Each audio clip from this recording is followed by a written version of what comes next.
பின்னங்கள் கொடுத்து HCF find out பண்ண சொன்னா இந்த மெத்தடை பயன்படுத்திக்கிங்க. என்ன அப்படின்னா பின்னம் அப்படிங்கிறதே மேல ஒரு நம்பர் கீழே ஒரு நம்பர் அப்படிதான் இருக்கும்.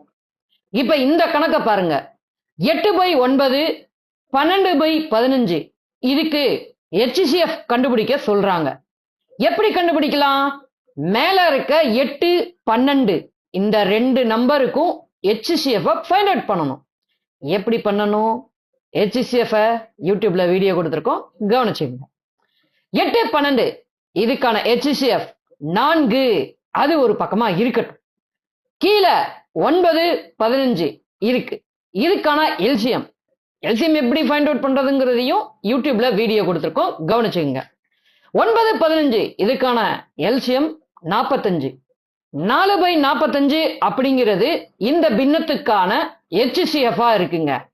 இதோட ஃபார்முலா கேட்டுங்க. பின்னங்களில் HCF equal to HCF by LCM. அதாவது கொடுத்திருக்க பின்னத்துல கொடுத்திருக்க எண்கள்ல மேல இருக்கிறத HCF ஃபைண்ட் அவுட் பண்ணும், கீழே இருக்கிறதுல LCM ஃபைண்ட் அவுட் பண்ணும். தொடர்ந்து இதே மாதிரி வீடியோஸ் உங்களுக்கு வரணும் அப்படின்னா நம்ம இன்ஸ்டாகிராம் பேஜையும் யூடியூபையும் சப்ஸ்கிரைப் பண்ணிடுங்க. உங்களுடைய கருத்துகள் கமெண்ட்ஸ் எல்லாத்தையும் நம்ம கமெண்ட் பாக்ஸ்ல போடுங்க. கொஸ்டின் அது இருந்தாலும் போடுங்க. வீடியோஸ் எல்லாத்துக்கும் சூப்பரா ஒரு லைக் கொடுங்க. இன்னொரு வீடியோல கெத்தா வந்து உங்களை சந்திக்கிறேங்க. அது வரைக்கும் உங்ககிட்ட இருந்து விடைபெறேங்க. நன்றி, பாய்.